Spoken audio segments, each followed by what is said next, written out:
Nhà đất xin chào anh chị. Tại vị trí đường số kế bên chợ Tam Hà,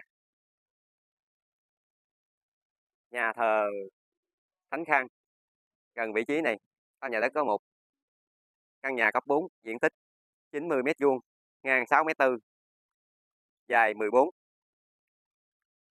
đường ô tô thông tứ hướng, gần trường học các cấp, bệnh viện, kết nối giao thông, đường Tam Hà, Tô Ngọc Vân, quốc lộ 1A, quốc lộ 13, đường Phạm Văn Đồng, đi đâu cũng tiện.